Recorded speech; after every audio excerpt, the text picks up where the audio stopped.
Now, your hosts, Vicki Hyman and Erin Medley.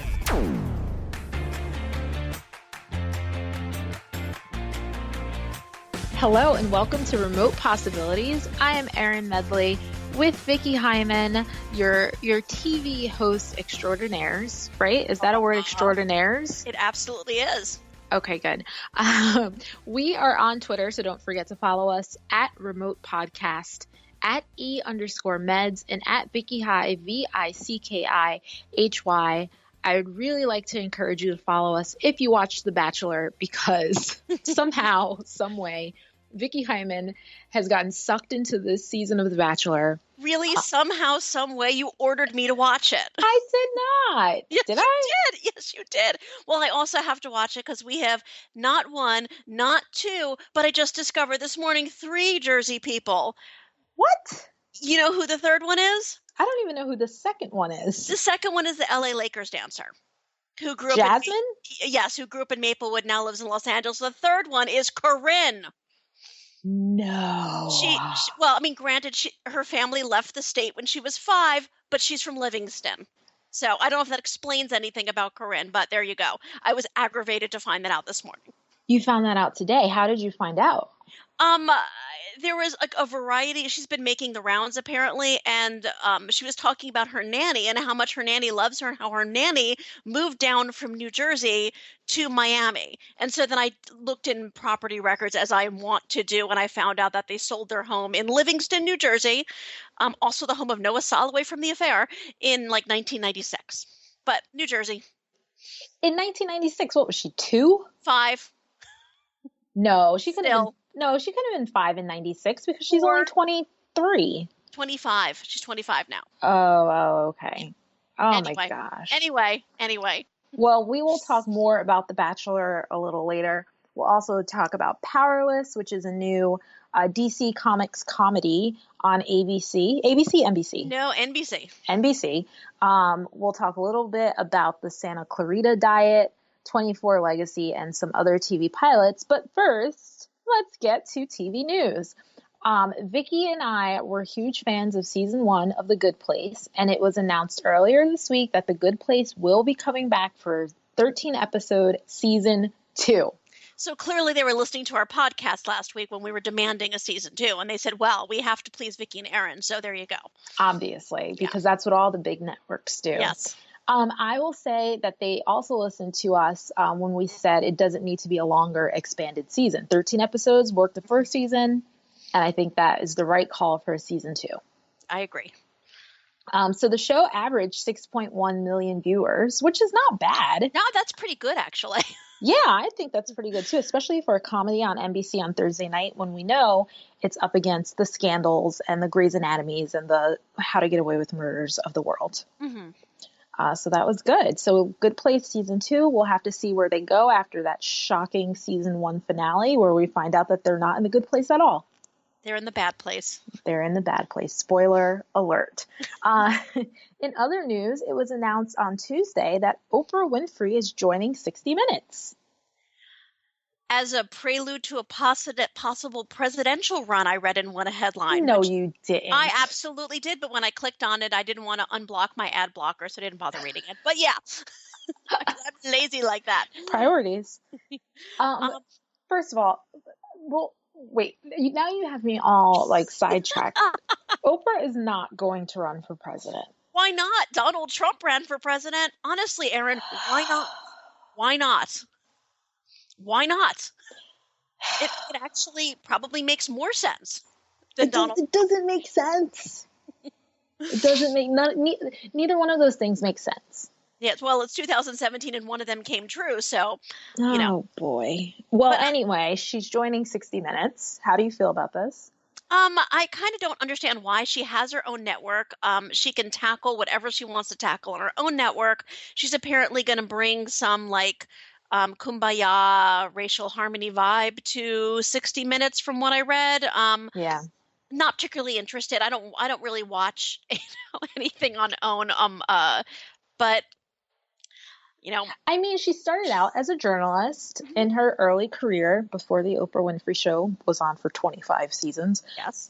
Maybe she feels as though there needs to be a greater spotlight put on these issues. And if she's not going to do it, who else is going to do it? And she's Oprah, so she can do whatever she wants, except run for president. I don't know. I think that there is a lot of emphasis put on, I mean, I think especially with Donald Trump being elected president and going at some of these issues we're talking about, I don't think there's any lack of, talk about racial relations. I mean, anything that I think she could possibly cover. I think that they're doing it. But do you think the difference is, number one, Oprah is an African-American woman.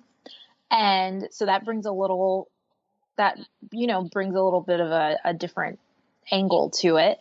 And also she's Oprah, so people listen to her across color lines. Yeah, I mean, I think what she brings to it more is that she's Oprah than she's a living the African American experience as most people the African American experience. No, I disagree. Well, that just shows that you don't know much about being an African American. I guess not, because all African Americans live in enormous mansions in Montecito. What? No, but before she was Oprah, before she lived in an enormous mansion in Montecito, I'm sure she had the same experience as many other African Americans do when you walk into a store and people follow you around and look at you like you're going to steal something. That is not something you forget. I don't care how rich you become. And that is something that she can bring to the table because, as you and I both know, newsrooms are not as diverse as people like to think they are. Does anybody think they're diverse, really? Well, I think they're not diverse. I think exactly. So I think any way you can cut it, any person with influence and power, as much as Oprah has, I think it's only a good thing. Personally, I don't watch 60 Minutes, so it's not going to make a difference to me. But I don't see a negative here. I don't think it's a negative either. I'm just probably not going to tune in based on, Oprah being on it. No, agreed. That's not going to make me tune in either.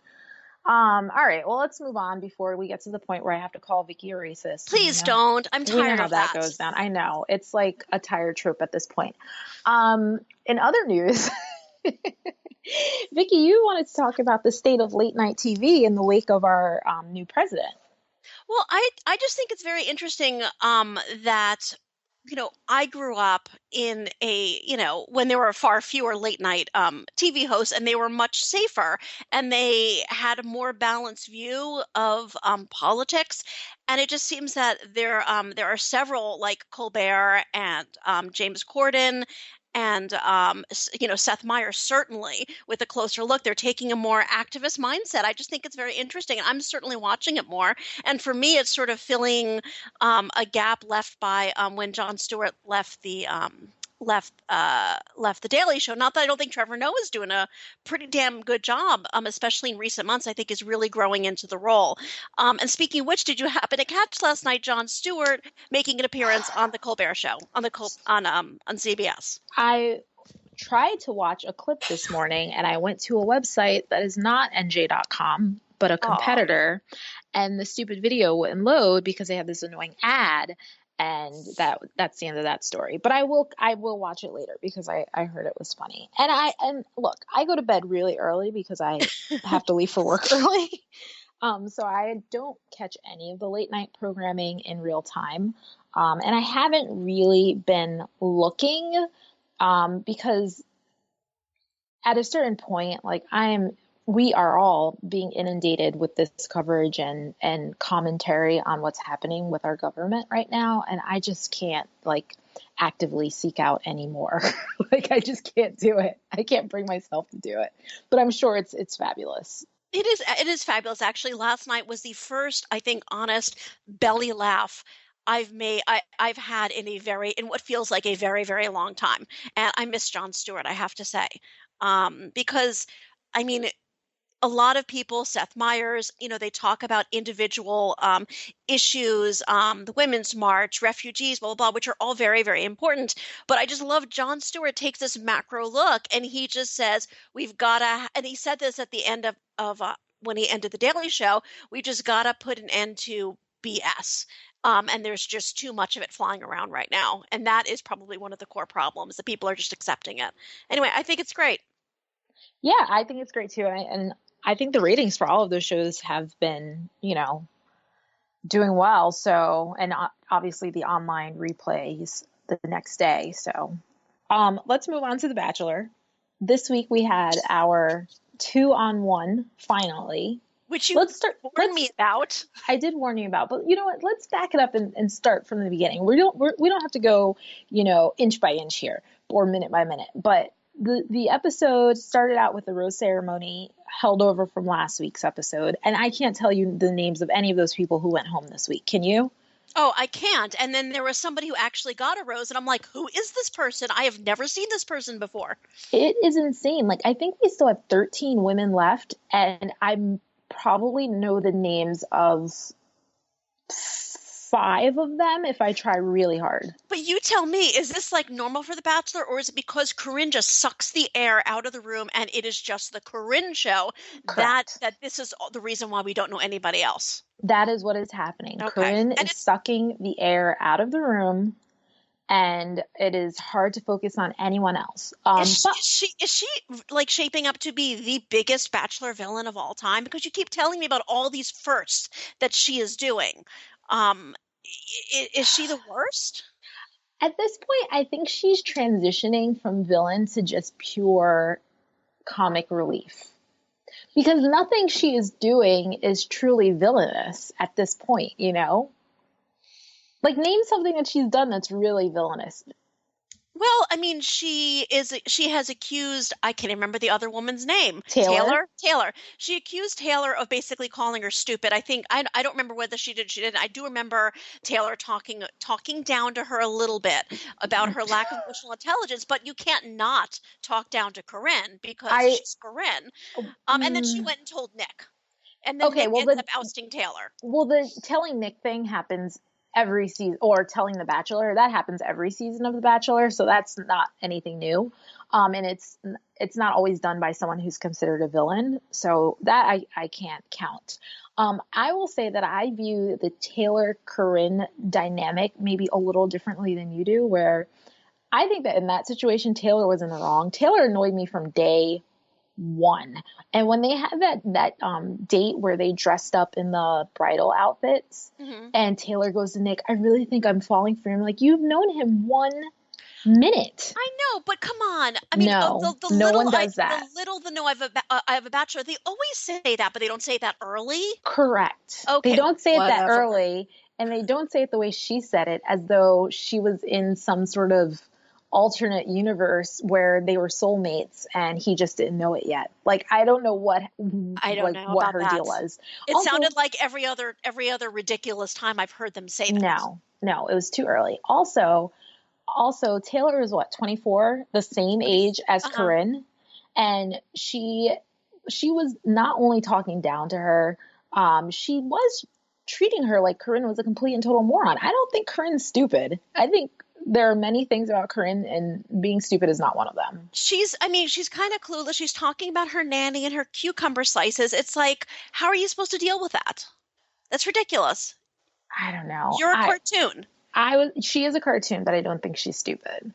I think she is playing this game to the T. She will not win.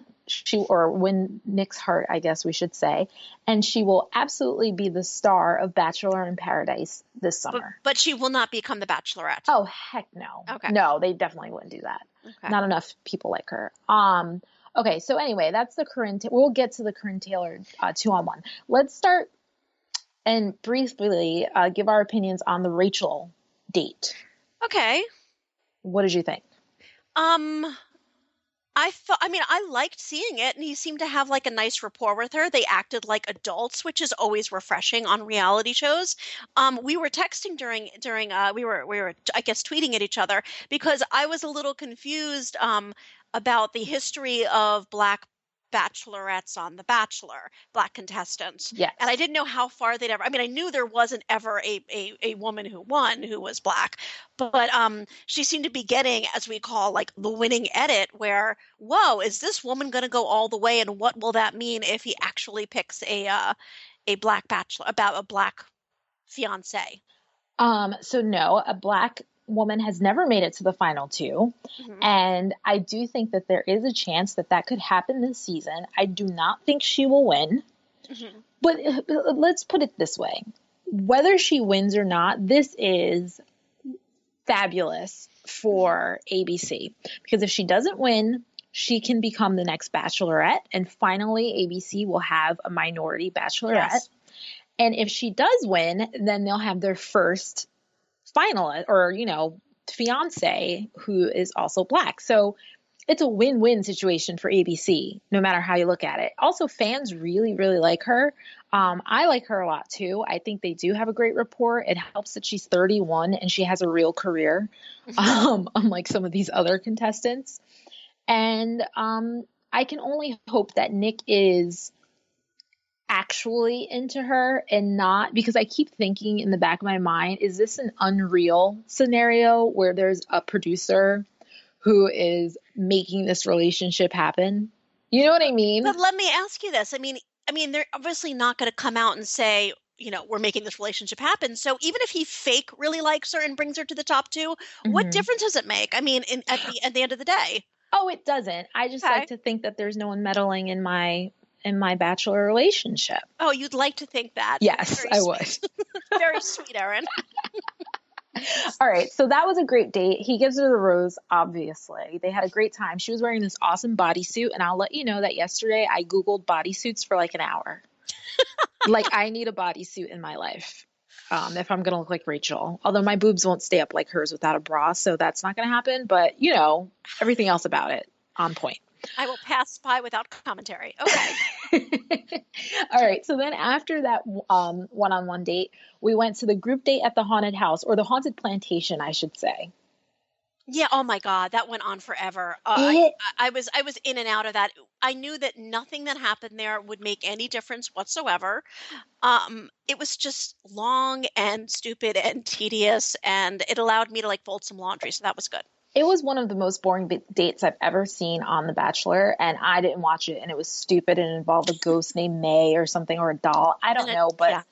I skipped it. I don't know who got the rose on that date. Did someone get a rose? Oh, Diana. Wait, is that her name? Diane? Dawn? I don't remember. I'm sorry. I don't know. Sort of picture her face. Actually, the one good thing that came out of it, I would like to point out that, we have a dolphin girl is from New Jersey. Alex, right? No. Alexis. Her last name is Waters. That's all. I can remember Waters because of Dolphin. Anyway, they've been using all of her material kind of at the end and under the credits, and it's always really funny. It is. And Nick seems to really kind of get a kick out of her. So I'm kind of liking that little dynamic there. I mean, he put on a Nick Cage mask at the end of the next episode because she thinks Nick Cage is an alien, which she is, of course. So she's obviously smarter than we all think. Yeah. So, and I think that during the rose ceremony, when he gave her the rose, he was actually genuinely smiling at her. I don't think she's going to even come close to winning, but I like the fact that, two people seem to be having fun together. No, I think she has the potential to be the dark horse for Final Four.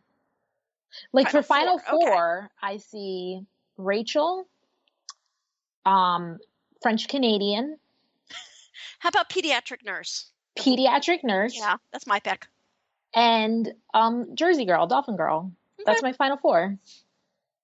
I think that could, he really likes that Raven girl, the one with the accent. It's funny because until she opens her mouth, I always kind of think she's a Jersey girl because they look very similar, straight black hair. I was like, oh no, that's not the Jersey girl. No, it is not the Jersey girl. All right, so that was a boring date. And then we finally get to the 2-on-1, which the entire group of Bachelor Nation on Twitter thought that ABC was trying to push this 2-on-1 till the end of the episode so it would hold over to the next week because they love doing that. Not what happened at all. No, although it didn't exactly end after he got rid of Taylor. This is true. So Corinne told Nick, that Taylor made her feel stupid, blah, blah, blah, blah. Nick sent Taylor home, allegedly, supposedly. And then at the end of the episode, after she goes through some weird voodoo priestess fire pit thing.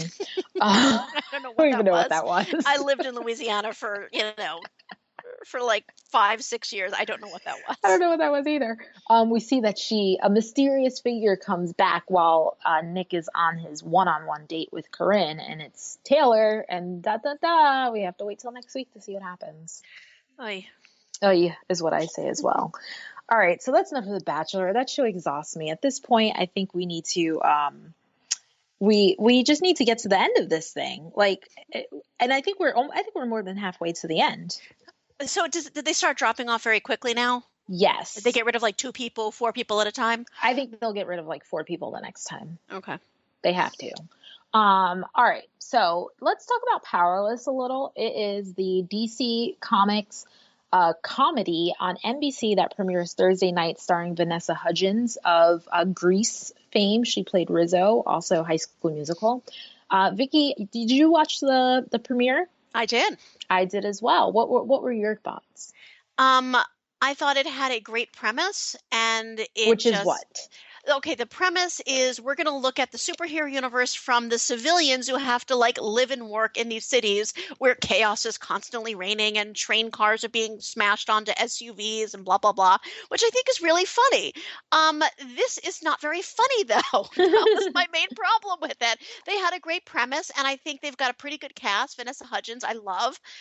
Danny Pudi, I've never actually said his name out loud. Yeah, from Community. Another person whose last name I've never said out loud because it's spelled Tudyk, and I have no idea how to say that. From Serenity, plays her boss, Bruce Wayne's lazier cousin. They all work together at Wayne Securities, which create products to protect civilians from superhero carnage and chaos.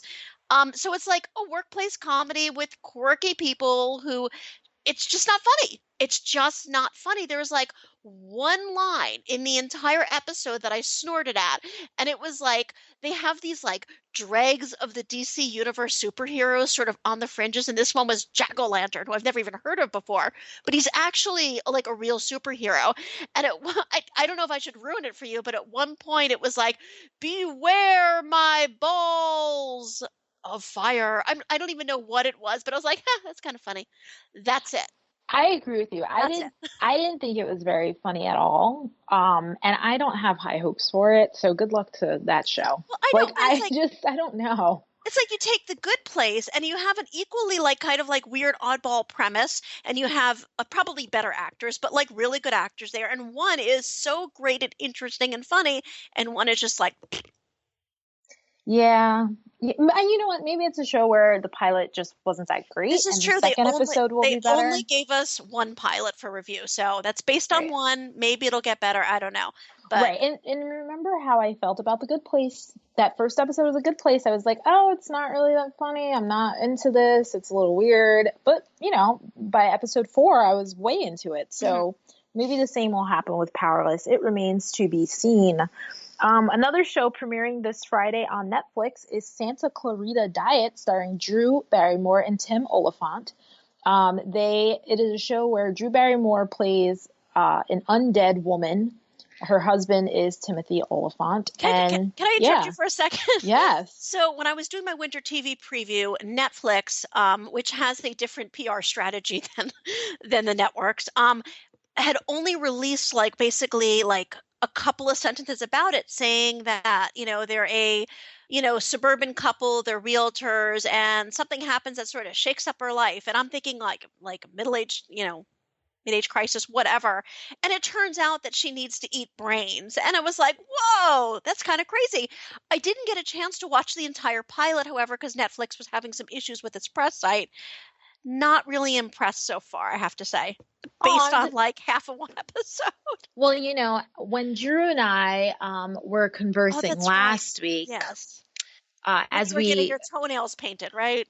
Yes. Well, when we were in the spa, she told me that it was very funny and that I should watch. You know, actually, we weren't in the spa, but we were taking a photo together, and that is what she said to me when I said I was excited to watch. Of course, she's not going to say it's terrible and unfunny.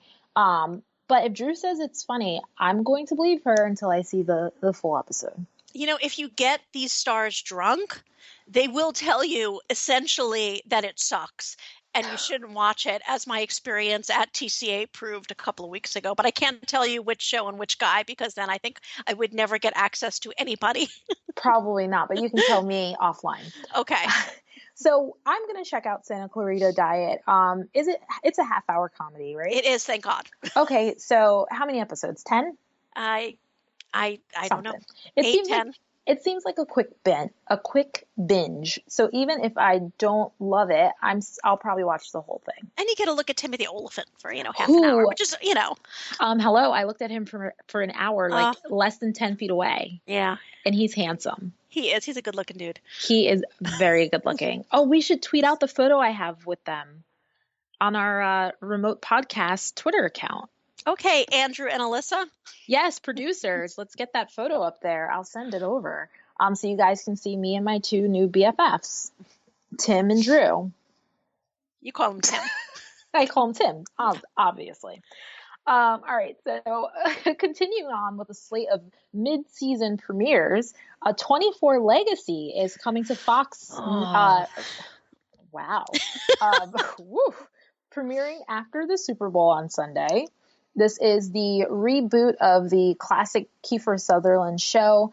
This one has a mostly new cast, including Corey Hawkins, who was in Straight Outta Compton. He's the lead character in this 24 Legacy.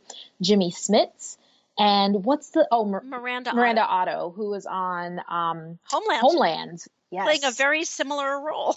Oh, really? Yeah. Well, I mean, she was a CIA station chief in Homeland, and now she's CTU. Well, basically being retired CTU chief here. So, and Jimmy Smits is playing playing a presidential candidate again. So, right. Oh, and then his father is being played by Gerald McRaney. Gerald McRaney. Yes. I cannot get over that. I think it's so bizarre, but we'll see.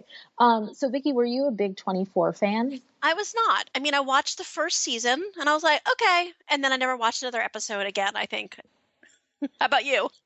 Yeah, I don't think I've ever seen an episode of 24. It just wasn't at that time a show that I was watching. So I don't think I'll be tuning into 24 Legacy. But I know there are a lot of 24 fans out there, so they'll probably be really into it. I need to step away from the dramas, especially ones that have to do with really bad people. It's just in this time of our world and our country, I want light entertainment, if you know what I mean. Mm-hmm. The most drama I want is Taylor versus Corinne on The Bachelor. That's it. But you watch Scandal, so. Oh my gosh, wait, so the TGIT shows came back last week. Are we just off 24 now? We're just switching over We're just going to move on to Scandal. Did you watch? I can't say what I thought of 24 Legacy. Oh, I watched 3 hours of it. Oh, you did? I did, yeah. Okay, and? I think that probably people who have never seen an episode of 24 might like it. And obviously hardcore 24 fans are going to like it. It's got the same sort of it's real time, it's propulsive, crazy stuff happens all the time, preposterous stuff happens, and Corey Hawkins in the Jack Bauer role is able to his face gets smashed and he's hit by a car. He keeps walking, doesn't need to pee. I mean, there's something to be said for a very energetic show like this. I still think that it's got how many shows out there? I mean, how many times are they going to just go back to bad Muslims trying to terrorist attacks, terror cells? I don't know, without any subtlety at all. Let's put it that way.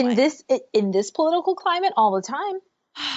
It's real life at this point. So it just feels like, you remember True Lies, that is a great Arnold Schwarzenegger, it's a great Arnold Jamie Lee Curtis movie of its time. I mean, it's just the classic, these are the bad Arab Muslim guys and they're baddies, and it's it doesn't feel like this has moved on from that at all. A little bit of subtlety, please, just a little bit. And I haven't seen any of it yet in the first 3 episodes. And there are some really lame subplots in this one. There's one where there's a Chechnyan refugee immigrant, I don't even know, who's a high school student who's a terror mastermind. I mean, it's who manages to ensnare her chemistry professor, and they kill a fellow I don't even know what's going on there. It's ridiculous. It's bad. And, they've got to balance a lot of different stories because, sometimes Corey Hawkins is going to be driving, getting from one end of DC to the other. But, all in all, wasn't a big fan. Well, like I'm not surprised. I don't think you're the target demo, but we'll see. How the rating. I mean, it's going to perform well after the Super Bowl. Of Almost course it every is. show after the Super Bowl performs well. So we'll have to see when it settles into its regular time slot, how it does. But I'm sure it'll be fine over on Fox. But wait, can we get to Scandal? Did you Yeah, sure. I watch? did watch it. It's funny though, because I don't think I've watched it for at least a season, and it was just how easy I just got sort of like sucked back into it. I mean, the show is Mhm. so over the top Oh, that beyond. I mean, so it's like really easy to be like, "Oh, Cyrus, assassinated the new president." Okay. Spoiler alert. What? Well, I mean, what? It was 6 days ago. It Oh was my 6 days ago. God. Cyrus So maybe he no, assassinated he the president. totally assassinated the new Hispanic president. Did they mention at all that Cyrus he's out, right? I mean, He, he's an out gay man. Was it mentioned um, at all that like the vice president, now the president, is going to be like, we're going to have a gay president? wait, is he out in I public? thought he was. I thought he was like from seasons like 2 or something. Maybe because his husband was assassinated, Yeah. and then he had the scandal with And his husband's Scandal, his husband's now on 24 Legacy. Dan Bukatinsky. and his husband was what was the other? His new husband is the former Secret Service guy. Remember? You didn't see that season. Okay. He has another husband now who was, oh no, he wasn't a Secret Service guy. He was like a prostitute. Oh, really? Yeah. Okay. Or male escort, I guess is what they're called if we're going to be politically correct about it. But it's Scandal, so there's no political correctness. I mean, the reason why I drifted away from Scandal is because it was just too over the top. I mean, it was just ridiculous, and it was, you know how I feel about like, plot holes and stuff like that, and I tend to nitpick, and it was just Hmm. exhausting to watch. But that said, I watched the whole episode. I don't know if I'm going to keep watching it, but it was on. I had nothing else to watch at the moment, Hmm. and it was entertaining. I really enjoyed like watching Kerry Washington wear like capes all of a sudden. She was very pregnant at the time this was filming. No, Um, not this season. That was last season. um, no, I mean, she's clearly still. Well, she either gave birth or she was still pregnant when she was taping this because there Oh. was no reason to wear the clothes that she was wearing otherwise. Okay, maybe what she did was maybe they taped this as part of last season, like at the end of last season, because she definitely has given birth since then. And if they're just shooting these And episodes, like maybe if she they had to shot them wear in the the last same few wardrobe. months. You're right. You're right. Because Yeah, it all yeah, took yeah. place the same night. Right. Yes, it did. I just wanted to say one quick thing about Scandal. I still watch. I've watched every season, every episode. Um, I had the realization last week that there is not one good person on this show. No, let me rephrase that. The actors are all good people. Okay. There's not one good character on this show. Like everyone has done something really bad. Even Um, Josh Malina's character? yes, because that was when Portia de Rossi, he was sleeping with her and she told him to sleep with the vice president at that point, Susan, in order to Really? get her to, yes, in order to get her, Aw. yes, Aw. everyone has a skeleton in their closet. They've all done something wrong. Even Olivia Pope, who murdered the vice president by hitting him with a chair last year. Oh, Olivia Pope has many, many scandals. She's done Well, very many yes, bad things. like rigging the election was probably the Yes. first one. So yeah, so there aren't any good people on Scandal. It's crazy if you really think about it. I don't think people really think about it. That's the key to watching Scandal. You just can't think about it. That's true. You just can't think about it. Well, I'll still be watching. So if you have any questions, let me know. I'll fill you in. Okay. All right. So let's get to our final segment on today's show where we're going to talk about TV pilots. It is pilot season. So every day I get about a bajillion emails about new shows that the networks are considering or pilots that they've picked up. I'm sure you are getting those as well, Vicki. So we went through the list of pilots that have been announced, and we have chosen our most promising and least promising pilots so far. Vicki, you want to go first? You want me to go first? Sure. I will go first, and because I cannot I cannot follow directions. I have two most promising. Oh my Uh, gosh. I sorry. mean, it's not that hard One's to a comedy, do. one's a drama. And I will cover the comedy very quickly. It's called Thin Ice. It'll be on Fox, which I think does a really good job with like sort of strange offbeat comedies, even though they don't keep them around the grinder grandfathered. It's a single camera project, centers on a woman who reclaims her dreams when she finds herself at the end of the earth in Antarctica, surrounded by a group of brilliant misfits. I just love the idea of doing an Antarctica sitcom. It's from Liz Merriweather, who does The New Girl, which I think is good if should have been canceled maybe 2 seasons ago. So yeah, did you see that one, Erin? I don't think so. I don't think I got to the Fox ones. There are a ton of pilots. There are. Like a pilot season is insane. Yeah.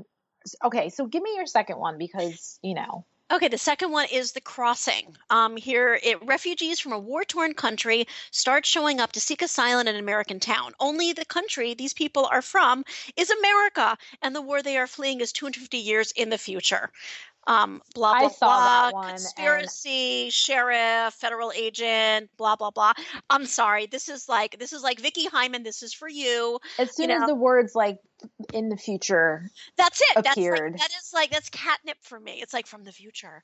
And even if it's not a good concept, Vicki is in because there's time travel involved. Yeah, I do. I mean, this isn't even really time travel. I think it's just like they're just people from the future are going to our present, but it had the feel a little bit of that show from ABC a couple years ago called Resurrection. I loved Resurrection. About people who disappear. Oh, no, I didn't. And then psych.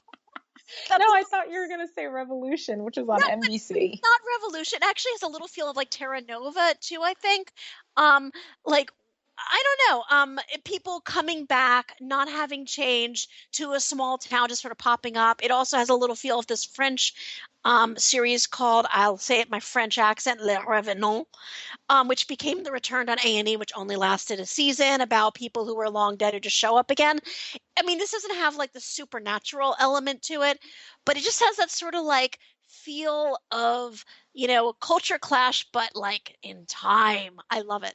Love it.